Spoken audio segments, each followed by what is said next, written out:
A political party chose a dead person to run for mayor. Hundreds of students were attacked by bees on the first day of school. And a man missed his flight and decided to set himself on fire in the airport. These are the weird news segments for today's episode of Weird AF News, the only daily weird news podcast in the universe. I'm your host, Jonesy. I have three strange stories from around the world. And you get right to it! A political party in the UK has chosen a dead person as their mayoral candidate. Well, I think this is wonderful. It's very inclusive because, as you know, dead citizens are very much underrepresented in the world of politics, and so we need to change that. Although one could make the argument that Biden was the walking dead for a couple of years when he was in office. See, guys, I make fun of both sides of the political spectrum. Honestly, I'm agnostic on this podcast. I'm just very much anti-stupid. It just so happens that the majority of the stupidity has come from one side of the political spectrum as of late. And I know I have listeners that would like me to avoid politics altogether, but this is a story about politics. We have here Nigel Farage's Reform UK party. They are advertising for a candidate to run for mayor next May who happens to be a dead individual. Well, I guess they really want to reform. I mean, what's more reformative than having a dead politician in office? That's a big change. And I'm not sure I'm really against it. I'd like to see how it all plays out first. For one, if you're dead, you can't take bribes. That's important. Now, the dead mayoral candidate all came to light this week when the Reform Party put out an advertisement that they're looking for a replacement candidate because the person they chose as their mayoral candidate for a place called Croydon is a woman from Yorkshire who had been dead for 6 months. So they realize their mistake. They're trying to fix it. I say you stick with your original choice. Let's get this zombie mayor into office. That would be amazing. I don't know about you, but I'd vote for a zombie for mayor just to shake things up a bit. You know, dead people in general have some qualities that I would love to see in my politicians, you know. This mayoral candidate has been described as being very calm and quiet during council sessions and having a very rigid approach to policy and doesn't need much sleep. I want these qualities in a mayor. They're wonderful. Zombie mayor 2026, I say. Imagine that press conference. So, mayor, what's your stance on the new bridge tax? I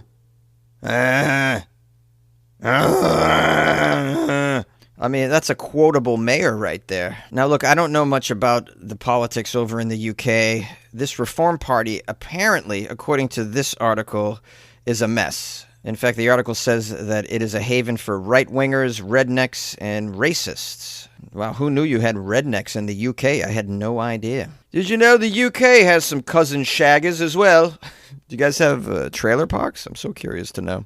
I'm not going to make any final judgments regarding this party because I just don't know enough, and I'm only reading one article about it, the first I've ever read, and you know how biased media can be. But I am leaning toward judging them on the fact that they really don't have their shite together if they've put up a dead person for a mayor candidate. Her name, by the way, is Sharon Carby, and she's from Bradford. She died in July 2024. She's been dead a while, over a year. The Reform Party picked her as Croydon's mayoral candidate in early 2025, so it was over half a year had gone by since she passed away.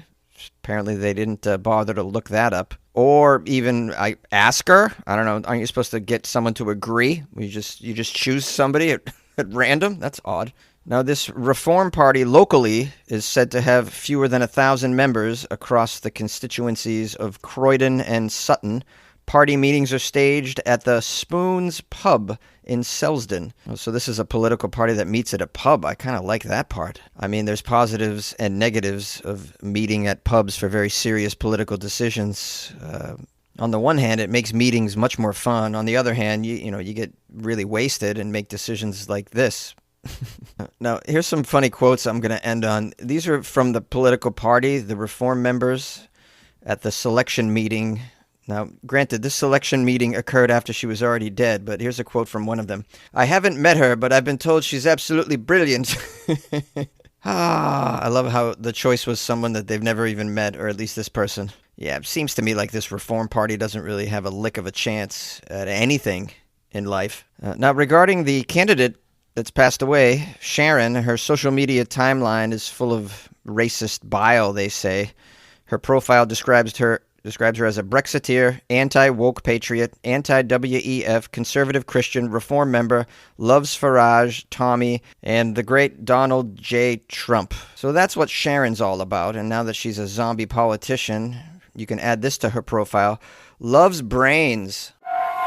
Hundreds of students were attacked by bees on their first day of school. The story is out of Ashland, Massachusetts, my home state. So maybe I'll give you a little dose of the Boston accent, huh? What do you think about that? The first day of school in Ashland was thrown into chaos on Wednesday morning after bees attacked dozens of students and staff members. As students exited the buses at the elementary school just before 8 a.m. in the morning, an underground bee's nest was disturbed, and a swarm of agitated insects began going after students and staff and even traveled inside the school. It was wicked scary. Imagine a bunch of underground bees, although I don't think bees live underground. This sounds like it was a bunch of wasps. If you're asking my opinion, I'm not an expert. But yeah, wasps are underground more so than bees, and wasps are much more dangerous and they're aggressive, whereas, bees are a little more docile in my experience. I actually like bees very, very much. They're very important for the environment and for food production. So bees are wicked pisser as far as I'm concerned. So it says that these bees, which I'm going to call wasps until I'm told otherwise in the story, the wasps went after the students, went after the staff, even went inside the school building, which is a big problem, obviously. Yeah, I'm sure they had to evacuate and all gather in the parking lot. This is a very alarming situation. Let's keep reading and find out how many students were harmed. It says in total, about 40 students had to be evaluated for bee stings, but all of the children were able to be evaluated by the nurse and school workers inside the building. Ashland Fire Chief Keith, he said, quote, "Thankfully, there were no severe reactions and all students are doing quite well.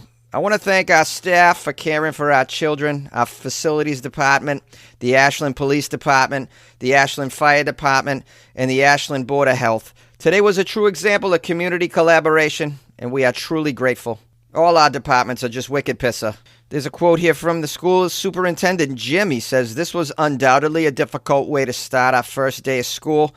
Still, thankfully, due to the assistance from our community partners, we have rectified the issue and are moving forward to what will undoubtedly be a positive school year." Wow, sounds like Superintendent Jim's very, very positive guy. He's looking forward to a wicked school year. Good for him. Now, as far as the wasp nest goes, they've sent in some exterminators, some real pros, and they're on site. They're removing the nest as we speak. Well, it sounds like they were really on top of this, handling it well. You got to love professionalism on the level of school stuff, because it's very rare, There's disasters at schools all the time, and no one seems to handle it well. Well, some places they got it together, and it could have been much, much worse, It's better bees than bullets, am I right?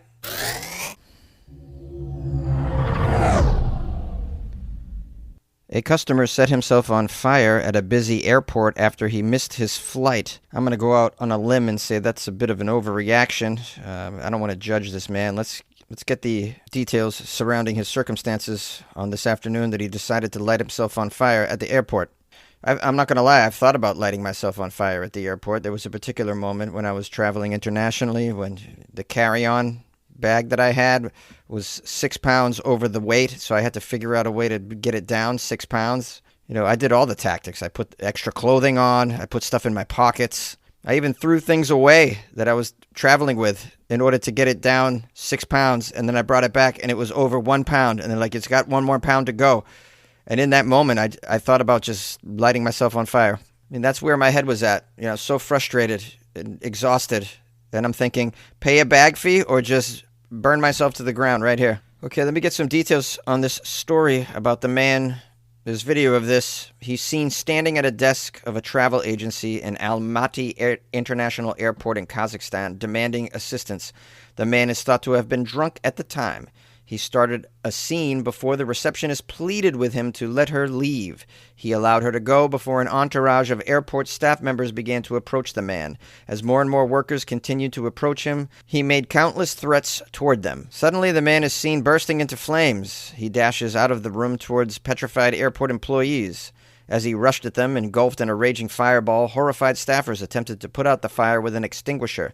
Eventually, the man is seen lying on the floor and moaning while covered in white powder. His shirt entirely burned off his body. He was then rushed to a nearby hospital. And you too can watch this jaw-dropping footage, which occurred on August 25th at 10 p.m. in Terminal 1 of the airport in Kazakhstan. I don't recommend watching it, because I care about your mental health. You don't need to see this going into Labor Day weekend. And besides, I just gave you a wonderful, detailed play-by-play of this horrific, nightmarish incident. Now, this article I have here says the boss of the travel agency in which the man set himself on fire shared details of the astonishing ordeal. I'm very confused. There's a travel agency in the airport? I mean, on the surface, that sounds normal, right? I don't recall ever seeing a travel agency in an airport, and I certainly never used one, so... I mean, is that for people who just show up at the airport and they don't know where to go or what to do? I'm here at the airport. I'd like to go somewhere. What do you think I should do, travel agent? Now, the CEO of this travel agency says the man came in, asked for a phone, started calling someone, claimed that he missed his flight, then poured gasoline on himself. I'm starting to believe this story isn't even true and that the footage is from some other incident. I mean, he doesn't douse himself in gas in the footage. He's just already on fire. I mean, are we supposed to believe that this man went to the airport or travel agency with gasoline on his person already? That doesn't make any sense. Well, as they say, never let the details get in the way of a great story. The CEO says, quote, "Our brave employee, Ksenia, was amazing. It's a good thing that she didn't panic during all this. She worked clearly and quickly." I don't know how you can keep your head together. Yeah, good for Ksenia. I mean, she's got more equanimity in her veins than I do, because I don't know if I could keep myself together if a customer just doused himself in gasoline and threw a match on himself outside my office. But Ksenia, I mean, she's got balls of steel, this girl. Ovaries of steel. Now, there's more details from someone just called an airport employee who said the man begged to purchase a flight ticket. He entered the office, asked for a phone to call his wife, but then started pouring gasoline over himself after arguing with her. He then allowed the female worker to leave the office when she became uncomfortable before torching himself. It is currently unclear how the man was able to sneak gasoline into an airport, but it is believed he may have picked it up from a nearby gas station. Okay, yeah. I mean, I don't think he has a gas refinery in his kitchen. It remains unclear what his motive is. Is it about he wasn't able to get another ticket to get on? Did his wife say something? Did she break up with him over the phone? Was she like, "You're way too hot-tempered. I can't handle it anymore"? Or was he just like really, really angry at the travel agency company, whatever that is? Because, I mean, this is one way to show your displeasure. There's Yelp reviews, and then there's lighting yourself on fire in front of their office. I'm going to guess he gave 1 star. Hey, it's Ryan Reynolds here from Mint Mobile. Now, I was looking for fun ways to tell you that Mint's offer of unlimited premium wireless for $15 a month is back. So I thought it would be fun if we made $15 bills. But it turns out that's very illegal. So there goes my big idea for the commercial. Give it a try at mintmobile.com/switch. Upfront payment of $45 for 3-month plan, equivalent to $15 per month required. New customer offer for first 3 months only. Speed slow after 35 gigabytes if network's busy. Taxes and fees extra. See mintmobile.com. Everyone knows it's weird news, and weird news has orgy domes, and weird news has zombie mayors, and weird news has radioactive shrimp you can get at Walmart. Oh yeah, baby, rocking out with you know what out today. Trying to get you closer to the weekend, guys, with some wacky news. Hopefully you were entertained by it. Hopefully, at the least, you listen to Weird News episodes and go, wow, at least I'm not those dummies. So thank you so much for sticking with me this week. It was kind of a lighter Weird News week, I thought, in general, and I still was able to cull together enough segments to make it work. Tomorrow should be easier because it's going to be Florida Friday. I already have a bunch of Florida stories that are just outrageous. If you come across any Florida stories, by the way, you can send it to me today or leading up to tomorrow would be great. My email is funnyjones@gmail.com. I'm on Instagram at funnyjones as well. So we'll try and do the best Florida Friday episode that we can. And now I would like to give thanks and praise to someone who bought me some coffees on my website, weirdafnews.com. Sarafina bought me 17 coffees off my website. Isn't that amazing? 17 coffees. That's incredible. You know, at LA prices, that's really probably about 5 coffees. But, the generosity and the effort, I'm so appreciative. Thank you so much, Sarafina. She wrote me a lovely note. It says, I recently started listening, and I just wanted to say that your podcast is the only thing keeping me from falling asleep at my desk and drooling on my keyboard. Thanks for making work a little less soul-crushing, Jonesy. Well, I'm so happy to make work less soul-crushing for you, Serafina, and I so appreciate the generosity and the support that you've shown for me and Weird AF News today. It's really appreciated. And I hope you don't mind me saying this, but I did take a little peek at your website here, superstaruniverse.com, and there's some amazing artwork. Apparently, Serafina, in addition to working a desk job, she is an artist, and a very good one. So there was some amazing artwork on there. I was very impressed. I'm crazy about visual art in particular, and I'm very much impressed by it because I can't do it at all. I'm more of a writer, joke person. Words, I'm good at words usually. No, I'm not good at pronouncing words in other languages and names of places, cities, and people, but I can spin a joke. That's my artistic gift. Oh, I can play guitar and sing as well. I have that. But I've never been able to do visual art. I've never been gifted in that way. So I'm always impressed with that. So shout out to Serafina. And if you guys would like to support the show like the great Serafina, go to weirdafnews.com where you can buy me a coffee or join the Patreon.